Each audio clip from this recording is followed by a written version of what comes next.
Amikor kinyitottam a faládát, amit anyám az ágya alatt tartott, soha nem gondoltam volna, hogy találok benne valamit, ami képes lerombolni mindent, amiben 56 éven át hittem. Egy megsárgult levél volt benne, remegő kézírásával írva utolsó napjaiban. Az utolsó mondat úgy hasított belém, mint az üveg. Gondoskodj a húgodról, mintha más lánya lenne. 3-szor olvastam el ezeket a szavakat, mielőtt felfogtam volna őket. A nővérem, Bess 53 éves volt. Mindig is közel álltunk egymáshoz. Együtt nőttünk fel abban a régi portlandi házban. Ugyanazokat a játékokat játszottuk, ugyanazokat a buta veszekedéseket, ugyanazokat a karácsonyokat töltöttük. Ő volt a nővérem.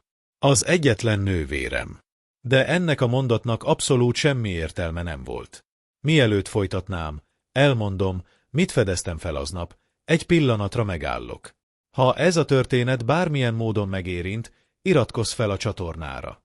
Az olyan igaz történeteket, mint az enyém, meg kell hallgatni, és ígérem, érdemes a végéig követni. Anya 3 héttel korábban hunyt el, 81 évesen.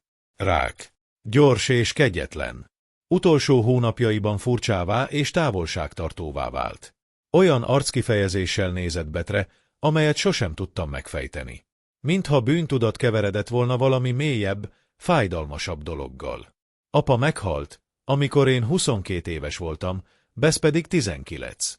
Hirtelen szívrohamot kapott, miközben a tetőt javította. Anya soha nem ment újra férjhez, soha nem randizott senkivel. Kettőnkért élt, éjszakai műszakban dolgozott ápolónőként, fáradtan, de mindig mosolyogva járt haza. Az üres ágy szélén ültem, a kezemben a levéllel, és próbáltam valami alternatív jelentést találni. Talán csak zavartan mondta, hogy meg kellene védenem Bett. Talán a gyógyszer összezavarta a gondolatait. De aztán megláttam a kisebb borítékot, ami a doboz aljára volt ragasztva. Egy fotó volt benne, amit még soha nem láttam. Egy fiatal anya, körülbelül 25 éves, egy csecsemőt tart a karjában. A hátulján egy dátum, 1972. márciusa. Bess 1972. márciusában született. A képen anyám mellett egy férfi volt, aki nem az apám volt. A szívem szabálytalanul kezdett verni. Közelebbről is megnéztem azt az ismeretlen arcot. Sötét haj, világos szemek, széles mosoly. Bettnek pontosan ilyen szemei voltak. Ugyanaz a mosoly. Mély levegőt vettem, próbáltam megnyugodni. Talán csak egy családi barát volt. Valaki, aki ott volt a szülésnapján. De ahogy a babára, az anyámra nézett, az nem egy barát tekintete volt. Átkutattam az egész dobozt. Még 3 fényképet találtam ugyanarról a férfiról. Mind régi, mind elrejtve. Az egyiken éppen anyám homlokát csókolgatta. A hátulján a dátum, 1972. januárja. 2 hónappal Bess születése előtt. Úgy éreztem, eltűnik a talaj a lábam alól. Az egész éjszakát ébren töltöttem, a szobám mennyezetét bámulva. A feleségem, Lili mellettem aludt, de nem tudtam lehunni a szemem. A kérdések folyamatosan dübörögtek a fejemben. Bess nem a vér szerinti nővérem volt. Bess a féltestvérem volt. Vagy talán még az sem. És apa tudta. Napkelte előtt keltem, és elmentem a garázsba, ahol a régi családi dobozokat tartottam. Órákig keresgéltem, mire megtaláltam, amit kerestem. Bess születési anyakönyvi kivonatát. Az apám neve szerepelt benne az apjaként. Minden bejegyzett, minden legális volt. De ez semmit sem jelentett. A 70-es években másképp mentek a dolgok. Ha anya azt mondta, hogy a gyerek az övé, akkor annyi volt, anyakönyvezték. Visszamentem a bizonyítvánnyal a kezemben. Lili kávét főzött. Észrevette az arcomat, és megkérdezte, hogy minden rendben van-e, csak a fejemet ráztam, és azt mondtam, hogy nem aludtam jól. Még nem beszélhetek róla. Biztosnak kellett lennem, mielőtt felrobbantom az egész családot. Bess felhívott aznap reggel, ahogy anya halála óta minden nap. Megkérdezte, hogy rendszerezem-e a ház körüli dolgokat. Azt mondtam, igen, de lassan haladok, és nehéz lesz elboldogulni a szuvenírekkel. Felsóhajtott a vonal túlsó végén, és azt mondta, ő is ugyanígy érez. Hogy anyánk volt a világ legjobb embere. hogy soha többé nem lesz hozzá hasonlónk. Amikor letettem a telefont, ránéztem az ismeretlen férfi képére, ami a konyhaasztalon volt. Beten az ő arca volt. Hogy eddig nem vettem észre? A következő néhány napot kutatással töltöttem. Azt sem tudtam, hol kezdjem. Nem volt neve, semmi nyoma nem volt a régi fényképeken kívül. Diszkréten megmutattam a képet Frank nagybátyámnak, anyám öccsének. Néhány másodpercig bámult, és az arca elsápadt. Megkérdeztem, ki volt az a férfi. Frank bácsi elnézett, és azt mondta, hogy nem emlékszik rá, hogy túl sok idős ember van, és hogy az emlékezete már nem a régi. De láttam az arcán a hazugságot. Ragaszkodtam hozzá. Azt mondtam, hogy fontos, hogy tudnom kell. Frank bácsi ideges lett, dadogni kezdett. Azt mondta, hogy vannak titkok, amik meghaltak anyámmal együtt, és hogy jobb is így. Hogy békén kellene hagynom a múltat. Zavartabban hagytam el a házát, mint korábban. Ha még a nagybátyja is tudta és titkolta, akkor nagyobb volt, mint képzeltem. Eltökélten, hogy egyszer s mindenkorra felderítem az igazságot, hazatértem. Megnyitottam a számítógépemet, és elkezdtem keresgélni a város régi feljegyzéseiben. Kerestem felismerhető neveket, dátumokat, bármit, ami értelmes volt. És akkor megtaláltam. Egy újságkivágás 1973-ból. Kicsi, a helyi hírek rovatában rejtve. Egy Thomas Cole nevű férfi autóbalesetben halt meg. 28 éves volt. A fotó róla készült. A fényképeken szereplő férfiról. Reszketve olvastam el az egész cikket. Thomas egyedülálló volt, autószerelőként dolgozott, és nem élt családja a városban. Egy éddel beszületése után halt meg. Anyának viszonya volt vele. Apa megtudta? Lehet, hogy ezért. Nem mehetett el arra. Apa szerette anyát. És Bett is szerette. De a kétség belülről kezdett marni, mint a sav. 2 hétbe telt, mire összeszedtem a bátorságomat, hogy szembeszálljak Bettel. Megbeszéltem egy kávét egy diszkrét pékségben, messze az otthonomtól. Korán érkeztem, és idegesen, az üres bögrémmel babrálva vártam. Bess mosolyogva jött be, és ahogy mindig, szorosan megölelt. Leült, és elkezdett beszélni a gyerekeiről, a munkájáról, arról, hogy milyen nehéz megbirkózni anyja távollétével. Hagytam, hogy pár percig beszéljen. Aztán vettem egy mély lélegzetet, és letettem a fényképeket tartalmazó borítékot az asztalra. Mondat közben szünetet tartott. Lassan felvette a borítékot és kinyitotta. Láttam, ahogy megváltozik az arckifejezése, amikor meglátta az első fényképet. A kezei remegni kezdtek. Megkérdeztem, hogy tudja-e, ki az a férfi. Bess könnyes szemmel nézett rám, és a fejét rázta. De hazudott. Elég jól ismertem a nővéremet ahhoz, hogy tudjam. Meséltem neki a levélről, arról, amit anya írt. A furcsa mondatról. Bess halkan sírni kezdett, és próbálta elrejteni az arcát. Amikor végre sikerült megszólalnia, a szavak töredezettek voltak. Azt mondta, hogy anya 6 hónappal ezelőtt elmondta neki az igazságot. Hogy megesküdött, hogy soha senkinek nem árulja el. Hogy könyörgött Bettnek, hogy hagyja, hogy ez a titok is meghalljon vele együtt. Éreztem, ahogy a dűri egyre fokozódik a mellkasomban. Megkérdeztem tőle, miért nem mondta el. Testvérek voltunk. Mindig is azok voltunk. Hogyan titkolhat el valami ekkora dolgot? Bess letörölte a könnyeit, és elmagyarázta, hogy anya fél a reakciómtól.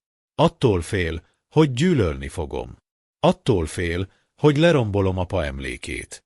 Thomas Cole volt élete nagy szerelme, de túl fiatalon halt meg. Apa jó ember volt, elfogadta Bettet a lányaként, soha nem bánt vele másképp. Csendben maradtam, és mindent feldolgoztam.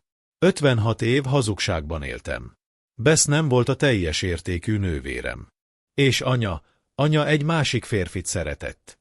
Megkérdeztem, hogy apa tudja-e az igazságot. Bess lassan bólintott. Apa már a legelejétől fogva tudta. Beleegyezett, hogy a sajátjaként neveli Bett, mert mindenek felett szerette anyát. Ezt sosem dobtad a képébe. Soha nem bánt Bettel másképp, mint velem. Ez belülről összetört. Apu egy csendes hős volt, aki egyedül vitte a súlyt a sírba. Bess megfogta a kezem, és azt mondta, hogy semmi sem változott közöttünk. Hogy ő még mindig a húgom, hogy együtt nőttünk fel, hogy ez a lényeg. De valami eltört bennem. Ránéztem, de nem láttam ugyanazt a személyt. Egy idegent láttam, akinek az arca a fotókon látható férfié volt. Felkeltem, és hátranézés nélkül elhagytam a pékséget. Bess a nevemet kiáltotta, de nem álltam meg.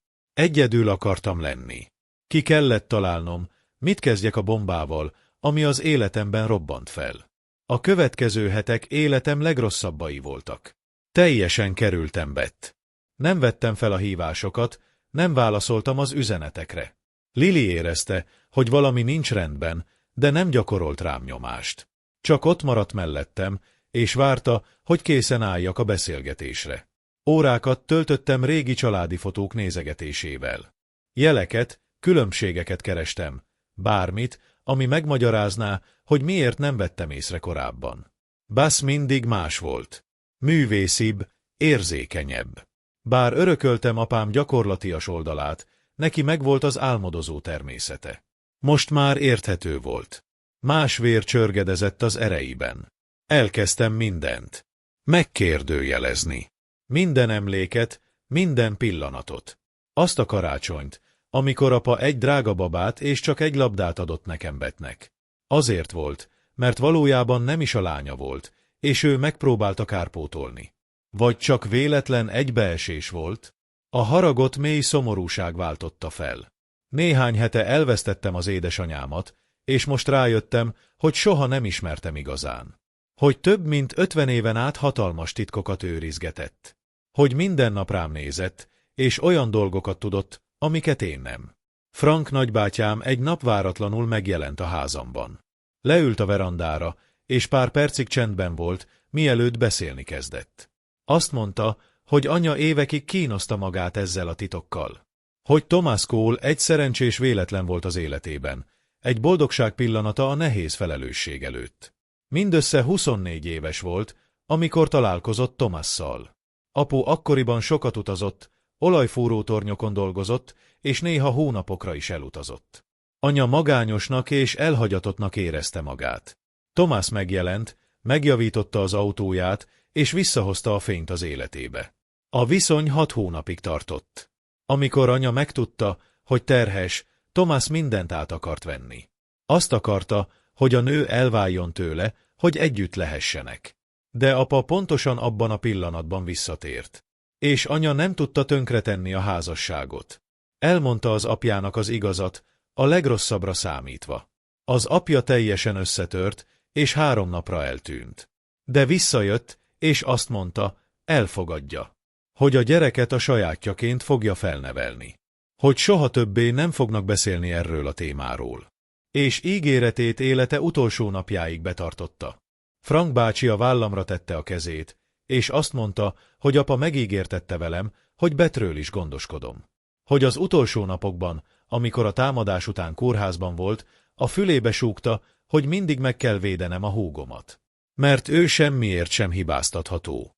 Ezek a szavak úgy csapódtak a mellkasomba, mint egy ütés. Bess igazán nem volt hibás. Nem kérte, hogy így szülessen.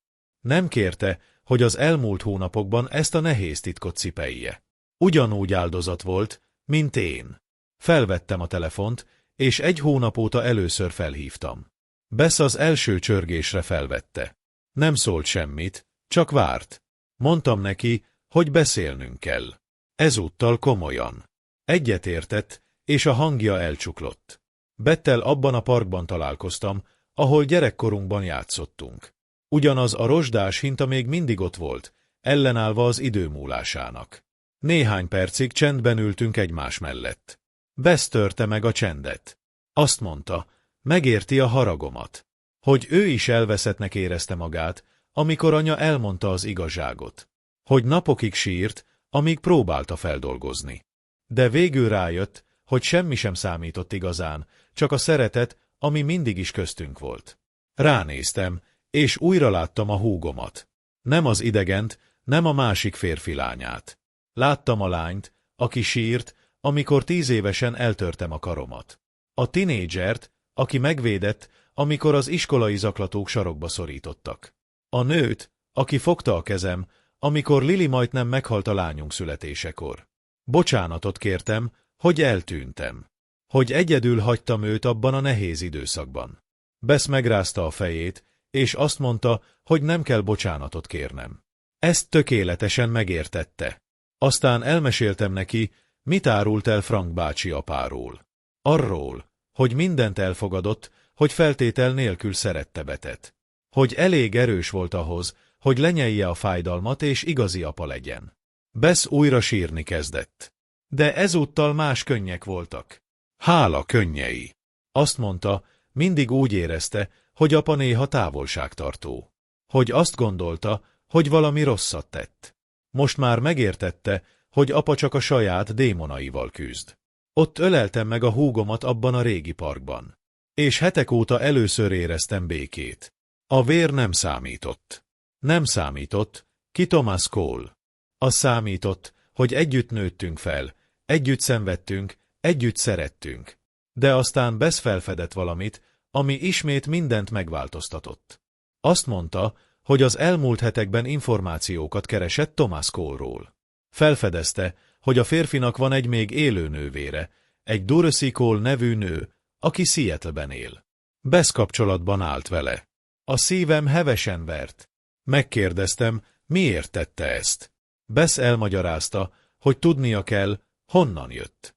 Meg kell értenie a történet másik felét is. Dorothy beleegyezett, hogy találkozzon velünk. Először haboztam. Úgy tűnt, mintha egy olyan ajtót nyitnék ki, amit jobb zárva hagyni. De Bess megfogta a kezem, és megkért, hogy menjek vele. Azt mondta, hogy abban a pillanatban szüksége van a testvérére. Hogy is utasíthatnék vissza?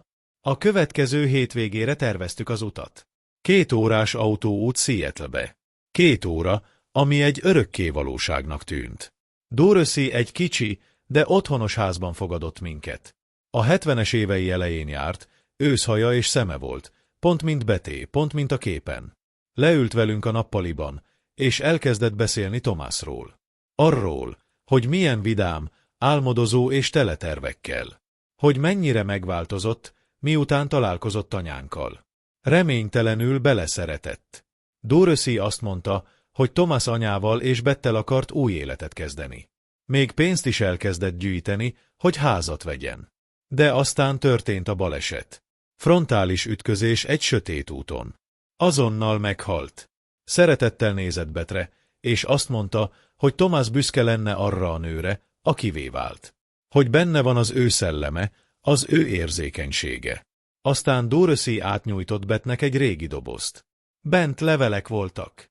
Több tucat levél, amit Thomas írt az anyjának, de soha nem küldött el. Levelek a szerelemről, a reményről, az álmokról. Bess remegő kézzel nyitotta ki az egyiket, és hangosan olvasni kezdett. A szavak gyönyörűek, költőiek, élettel teliek voltak. Thomas arról beszélt, milyen lenne apának lenni. Arról, hogy mennyire szeretné azt a gyermeket mindenek felett. De soha nem volt rá lehetősége. Csendben hagytuk el Dorothy házát. Bess a mellkasához szorította a levéldobozt. Hazafelé menet az autóban végre kimondta, amit érzett. Azt mondta, egész életét egy megmagyarázhatatlan ürességgel töltötte. Most már megértette. Thomas hiánya volt az. A biológiai apja, akit sosem ismert, de aki már születése előtt szerette. A következő hónapok a gyógyulás időszakát jelentették. Bess és én újra közel kerültünk egymáshoz, mint korábban. Sőt, még közelebb kerültünk egymáshoz. A titok, ami majdnem elpusztított minket, végül megerősített minket. Úgy döntöttünk, hogy olyasmit teszünk, amiről soha nem gondoltam volna, hogy valaha is tehetek. Elmentünk Thomas Cole sírjához. Elhagyatott volt, és benőtte a gyom. Bess a saját kezével tisztította meg a sírkövet, és friss virágokat helyezett rá. 1 teljes órát maradtunk ott. Bess halkan felolvasott néhány levelet. Úgy beszélt hozzá, mintha hallaná. Megköszönte neki, hogy szerette anyát. Hogy ismerte, de akarta őt. Ránéztem a nővéremre, és mély büszkeséget éreztem. Olyan erővel bírt, amiről nem is tudtam. Mindezen keresztül ment, és a másik oldalon erősebben került ki. De a történet ezzel nem ért véget. Néhány héttel később Bess furcsa arckifejezéssel jelent meg nálam. Leült, és elmondta, hogy Dorothy telefonált. Még valamit meg akart mutatni nekünk. Még aznap visszatértünk Seattle-be. Dorothy egy barna borítékkal a kezében várt minket. Azt mondta, évek óta őrizgeti, és nem tudja, mit évő legyen vele. Most úgy gondolta, itt az ideje, hogy átadja nekünk. A borítékban egy végrendelet volt. Thomas Cole végrendelete. Minden vagyonát a meg nem született lányára hagyta. Kis örökség volt, de jelentős. Pénz, ami több mint 50 évig egy számlán maradt, és kamatot gyarapított. Bess hitetlenkedve merett a papírokra. Thomas egészen a végéig rágondolt. Gondoskodott róla, hogy Bethnek is maradjon valami az övé, még a halála után is. De a legszembetűnőbb dolog az utolsó oldalon volt. Egy levél a végrendelethez csatolva. A gyermektestvérének címezve. Hozzám címezve. Remegő kézzel bontottam ki a megsárgult levelet. Thomas Cole szavai 5 évtizedet tettek meg, mire eljutottak hozzám. Bocsánatot kért. Bocsánatot kért, amiért szerette anyámat, amiért ezt a káoszt okozta, amiért mindent bonyolultá tett. De azt mondta, hogy nem bánta Bethet.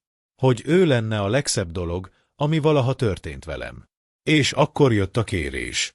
Thomas könyörgött nekem, az idősebb testvérnek, hogy gondoskodjak róla. Hogy megvédjem. Hogy szeressem. Mert ártatlan, és megérdemli a világ minden szeretetét. Az utolsó szavak teljesen összetörtek. Azt írta, vigyázz a húgodra, mintha egy másik férfi lánya lenne, mert az is. De ettől még nem lesz kevésbé a húgod. A vér nem határozza meg a családot. A szerelem igen. Majdnem ugyanazok a szavak voltak, amiket anya írt a levelében. Abban a pillanatban mindent megértettem. Anya nem volt zavart az élete végén. Tomást idézte. Az ő kérését teljesítette. Megbizonyosodott róla, hogy értem. Betre néztem, és láttam, hogy könnyek patakzanak az arcán. Ott ölelkeztünk, Dorothy szobájának közepén, és együtt sírtunk. Sírtunk mindenért, ami elveszett. Sírtunk mindenért, ami megtaláltatott. Ma, valahányszor a nővéremre nézek, a teljes történetünket látom. Látom apa áldozatát. Látom anya szeretetét. Látom Thomas szenvedélyét. Látom 56 év titkait, fájdalmát és megváltását. És látom, hogy Thomasnak igaza volt. Nem a vér szerinti családot határozza meg. A szerelem igen. Bess soha többé nem lesz kevésbé a nővérem attól, hogy más biológiai apja van. Sőt, az igazság felfedezése csak még jobban megszerette velem. Mert most már tudom, mekkora súlyt cipelt egyedül. A fájdalmat, hogy hazugságban élt anélkül, hogy tudott volna róla. Thomas örökségének egy részét arra használtuk fel, hogy oktatási alapot hozzunk létre unokái számára. Hogy a szeretete tovább éljen a nemzedékeken át. Hogy a család minden gyermeke tudja, hogy már a születése előtt is szerették. Anya egy olyan titkot hordozott magánál, ami majdnem elpusztított minket. De végül ez a titok mentett meg minket. Megtanított arra, hogy a család egy választás. Hogy a megbocsátás lehetséges. Hogy az igaz szerelem még a halált is túléli. Köszönöm, hogy meghallgattad a történetemet. Szolgáljon erőt azoknak, akiknek szükségük van rá.